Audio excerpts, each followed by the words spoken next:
Estudo bíblico sobre o santuário. O santuário terrestre figura do santuário celeste.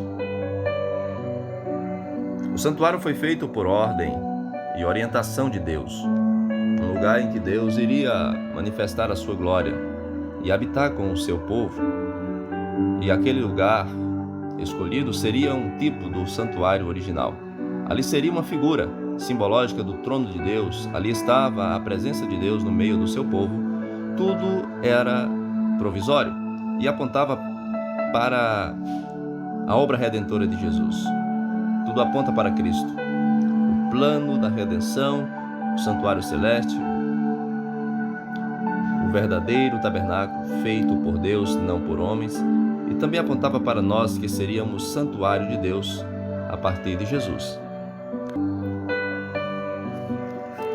Primeiro passo, o modelo do santuário. O santuário é uma ilustração da obra vicária de Jesus, ou seja, é uma figura simbológica do sacrifício de Jesus, do plano da redenção e do santuário celeste. Tabernáculo em latim, tabernaculum significa barraca, tenda ou cabana.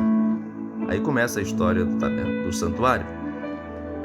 Mishkan, moradia, moeds, que quer dizer tenda da congregação. Ele era dividido em 3 partes: o átrio exterior, o pátio, o lugar santo e o lugar santíssimo. O lugar santíssimo, também chamado de Santo dos Santos. O pátio do tabernáculo. Êxodo 27, verso 9. Êxodo 27, de 1 a 8, o altar do holocausto. Êxodo 30, 17 ao 21, a pia de cobre. Esse estudo sobre o santuário é muito importante. Todos os cristãos deveriam conhecer a doutrina do santuário. Como o santuário prefigura as coisas futuras, era a sombra da realidade, então as pessoas precisavam conhecer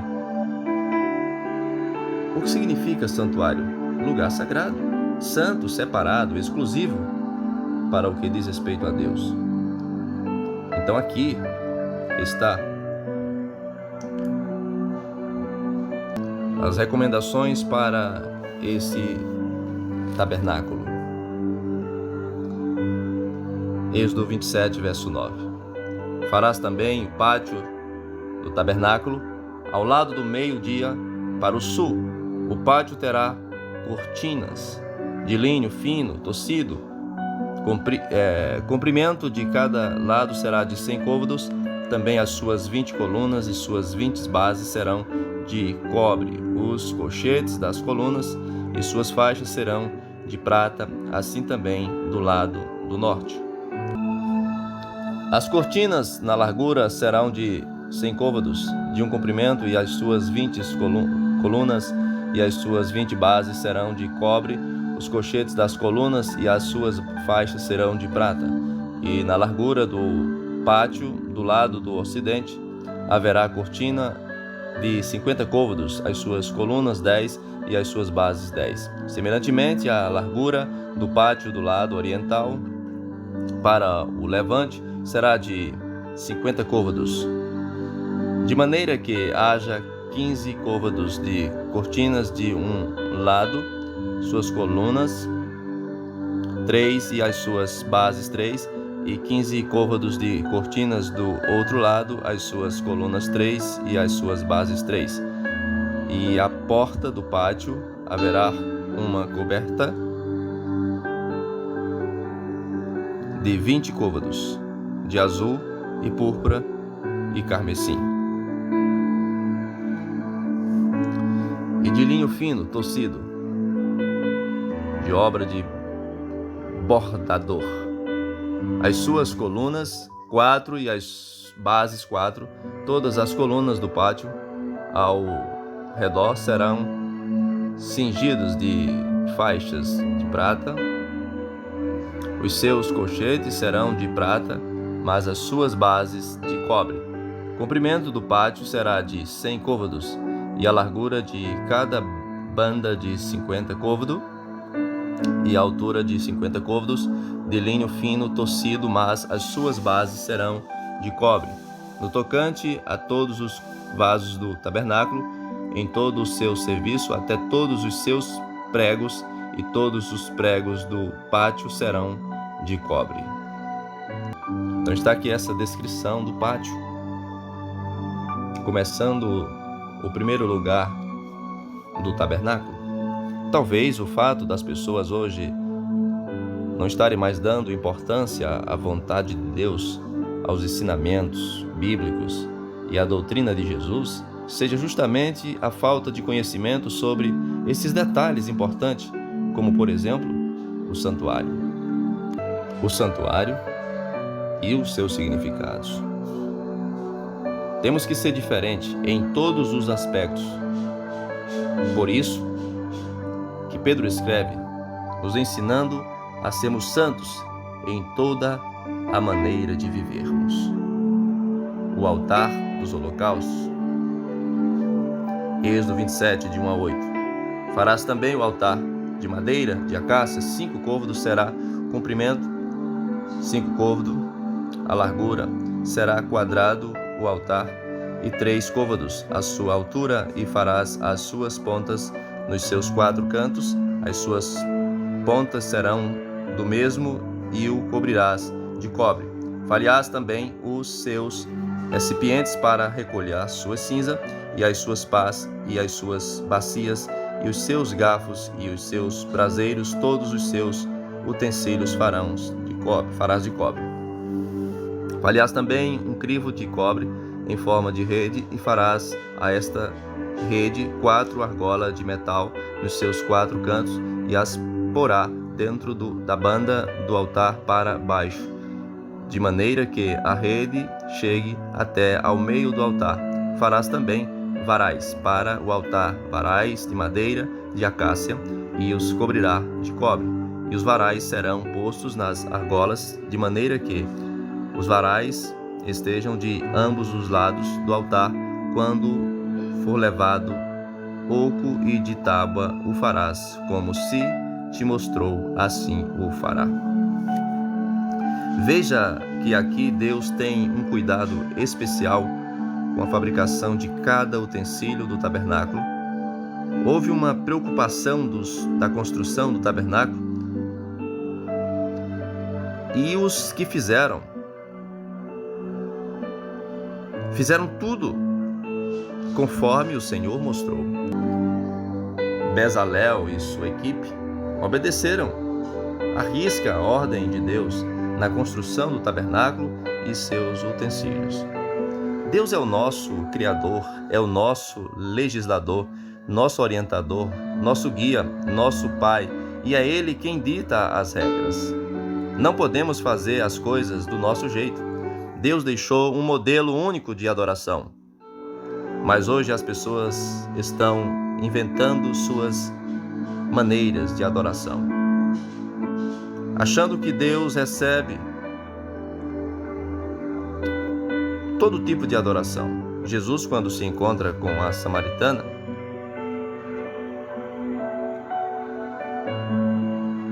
ele diz que o Pai procura os que adoram em espírito e em verdade. Não é isso? Moisés recebe instrução de como montar a tenda, o tabernáculo. Aqui aprendemos que devemos obedecer o verdadeiro modelo para nos tornarmos tabernáculo de Deus, santuários, templo e morada de Deus. Temos que se preocupar com o nosso comportamento, nossa maneira de falar, andar, agir, se vestir, etc. Afinal, se somos santuários de Deus, devemos lembrar que Deus não só se importou com o centro do santuário, com o coração do santuário, mas também com a parte exterior do mesmo, com o pátio. Tudo foi feito sobre medida, com todos os detalhes citados por Deus. Talvez se as pessoas fossem mais humildes e focassem mais nessa doutrina, elas entendiam mais facilmente como devemos se portar diante de Deus e diante do mundo. O que significa o altar dos holocaustos? O que ele tem a ver com a nossa fé? Absolutamente tudo. Em Levítico 6, 12 e 13, diz: o fogo, pois, sobre o altar, arderá nele, não se apagará, mas o sacerdote acenderá lenha nele, e cada manhã sobre ele porá uma orde, o holocausto, e sobre ele queimará a gordura das ofertas pacíficas. O fogo arderá continuamente sobre o altar, não se apagará. João declara que Jesus é o Cordeiro de Deus, que tira o pecado do mundo. João 1, 29, 36. Isaías 53, 7. Ele foi oprimido, não abriu a sua boca. Como o cordeiro foi levado ao matadouro, e como ovelha muda perante os seus tosqueadores. Ele não abriu a sua boca. Atos 8, 32 fala a mesma coisa. A Bíblia diz que Jesus é a propiciação, é o remidor, é o cordeiro, é a porta, é o pastor, é a vida, é o caminho, é a verdade, enfim, ele é tudo. Ele é o Salvador.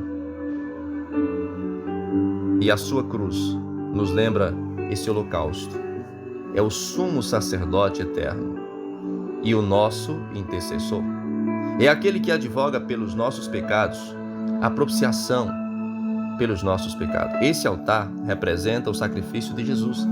A cruz de Cristo é o verdadeiro altar do holocausto, onde nós alcançamos perdão pelo seu sangue, que nunca venha apagar em nós a chama acesa do seu Espírito, que nos purifica e nos aquece na sua graça gloriosa a cada dia.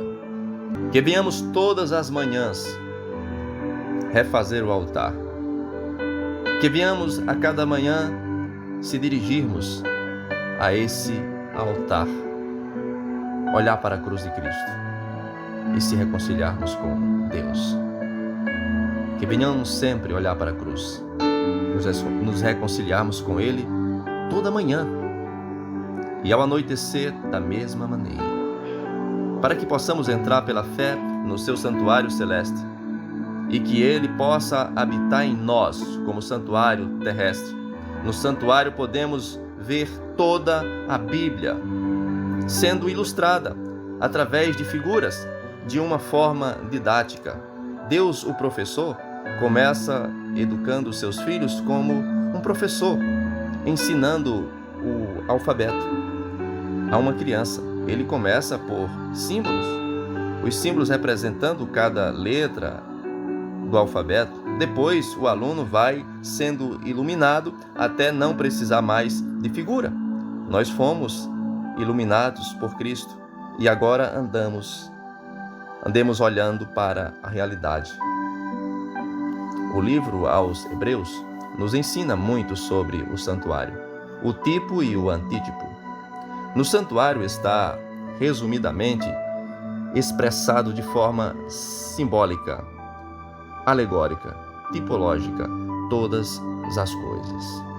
O plano da redenção, a queda do homem, restauração final do homem e do universo, o trono da glória de Deus, enfim, a doutrina do santuário é uma doutrina central que envolve o plano da redenção e o juízo final. É lá que ouvimos a expressão fogo estranho. O fogo verdadeiro nos leva à purificação. O fogo estranho nos leva à condenação. Os filhos de Arão morreram por trazerem fogo estranho para o altar. Entendem isso? Aqueles que são moradas de Deus não pertencem mais a si mesmo, pois Deus os criou, Cristo os salvou, o Espírito Santo os selou. 1 Coríntios 3,16, João 14, 23, Efésios 2, 20 e 22, Hebreus 3, 6, 1 Coríntios 6, 19. Todos esses lugares dizem que nós somos templo, nós somos o tabernáculo, nós somos o santuário e Deus habita em nós, somos casa e morada do Senhor. Então aqui no pátio começa a primeira parte do tabernáculo. São 3 partes. Aqui está a primeira, o pátio, aonde nós encontramos o altar do holocausto e encontramos a pia de cobre. Os sacerdotes, eles eram banhados, lavados completamente para entrarem no sacerdócio.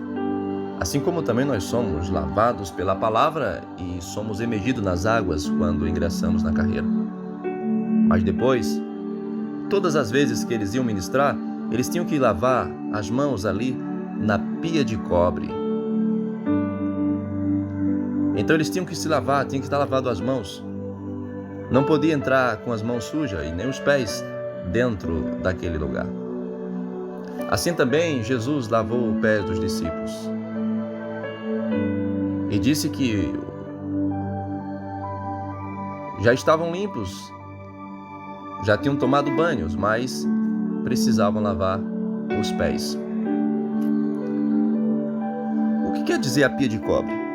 A pia de cobre é uma representação do próprio Jesus.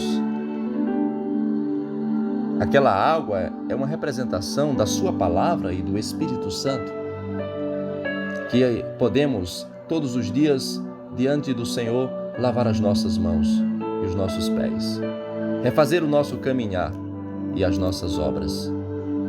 Os nossos pés, por onde andamos, aonde pisamos, que caminho trilhamos, e as nossas mãos, o que fizemos com as nossas mãos, que obra nós executamos com as nossas mãos. Então temos que todos os dias se lavarmos nessa pia de cobre espiritualmente, chamada Cristo Jesus. Aquela pia de cobre, e ela resplandecia. Era possível olhar e ver o seu rosto na pia de cobre. Jesus é o nosso espelho, e é nele que podemos enxergar os nossos defeitos, as nossas manchas, os nossos pecados. Era necessário se lavar na pia de cobre, pois ali estava o pátio, o lugar santo e o lugar santíssimo. É semelhante a cada um de nós, corpo, alma e espírito. E o Senhor disse que nós temos que servir a Ele de corpo, alma e espírito. Não só como muitos dizem, mas Deus só quer o coração. Bem, Deus quer o coração. Deus quer que você esteja com o seu coração puro. Mas Ele disse que temos que ser puro de coração e temos que ser também limpos de mão. E as mãos é externa. Podemos imaginar, se Ele pediu para nós adorar em corpo, alma e espírito, porque nós somos templos e morada do seu Espírito, podemos entender que Ele dá importância também para a parte externa, como foi feito o tabernáculo. Todos os detalhes, as cortinas, as vestimentas foram cobertos. Aquele tabernáculo não ficou despido. Tinha que esconder o tesouro. Você não pode estar mostrando a sua vergonha. Você precisa estar coberto. Você precisa usar as cortinas do tabernáculo. Você precisa cobrir o seu corpo, a sua vergonha. Você precisa cuidar do tabernáculo, tanto na parte interna como na parte externa. O que tinha dentro do santuário tinha que refletir fora. Se aquele tabernáculo não tivesse todos aqueles detalhes, não haveria também alguma coisa preciosa dentro. Se você não tem um bom comportamento, uma boa postura, se você não tem uma vida que seja exemplo, se você não se porta decentemente, então não existe. A arca não está no teu coração. Você não está com tesouro lá dentro. Não existe santidade lá. Não tem o lugar santíssimo. Por que então que tinha toda aquela proteção? Porque dentro tinha um tesouro e ninguém podia entrar. As pessoas não poderiam entrar, ver, tocar. Aquela arca era exclusiva para o sumo sacerdote se aproximar dela, estava lá dentro. Então ninguém poderia visitar, como ninguém pode visitar o teu coração. O centro, o Santo dos Santos, tem que estar lá. A Arca da Aliança, com os mandamentos de Deus, com o maná e com a vara de Arão. Está lá a arca, simbolizando a preciosidade da graça de Deus na nossa vida, a justiça e a sua provisão. Está lá o externo, o interno e o intermediário. Está lá o Santo dos Santos, o pátio e o lugar santo. Todos eles eram importantes. Se você não cuida do seu interior, o seu exterior vai refletir isso. Pelo fruto conhecereis a árvore. Se você cuida do seu coração, como você diz, que Deus só quer o coração, se você realmente tem esse coração puro, isso vai refletir fora. As suas ações vão indicar o que tem no seu coração. Se você se veste decentemente, o seu coração tem uma pureza. Seu coração tem decência. Se você se veste indecentemente, é isso que está no seu coração. Desejo de exibir o seu corpo para a sensualidade e causar desejo em outros. Isso é a impureza que está no seu coração. Se você faz coisas que escandalizam a obra de Deus, isso mostra que não tem sinceridade no teu coração. Então seja santuário de Deus, templo e morada do Espírito de Deus, tabernáculo de Deus. Olhe para a cruz de Cristo. Passe pelo altar do holocausto. Lave as mãos na pia de cobre. Entre no lugar santo. Coma dos pães da proposição. Acenda as lâmpadas da menorá. Acenda as lâmpadas do candelabro, do castiçal. Vá até o altar do incenso. Pegue o incensário. Ore ao Senhor. Entregue a sua vida ao Senhor. Converse com o Senhor. Tenha intimidade com Deus. Consiga, pela fé, entrar nos Santos dos Santos. Consiga entrar, pela fé, no lugar santíssimo, diante do trono de Deus, e tenha intimidade com Ele e seja cheio da sua unção. Agarre a arca da aliança. Agarre o concerto. Confie na providência divina. Coma do maná escondido. Coma do maná que está dentro da arca. Futuramente comeremos do maná escondido, mas você já pode usufruir desse alimento espiritual desde agora. Confie na providência, na vara, na guia de Deus, na direção de Deus, na autoridade de Deus, na justiça de Deus. Acredite. Deixe Ele dirigir a sua vida. Deixe Ele ser o seu maestro, o seu pastor, aquele que te guia, aquele que te conduz. Entrega teus caminhos ao Senhor. Confia nele e Ele tudo fará. Essa é a doutrina do santuário. Procure aprender mais. Nós temos mais as outras partes que falam sobre o santo, lugar santo, e o lugar e o Santo dos Santos. Você é só procurar Jailson Amâncio, só as Escrituras, e você vai encontrar no YouTube todos esses estudos. Se gostou, se inscreva, faça seu comentário, dê o seu like, ative o sininho e nos ajude a avançar o reino. Que Deus abençoe.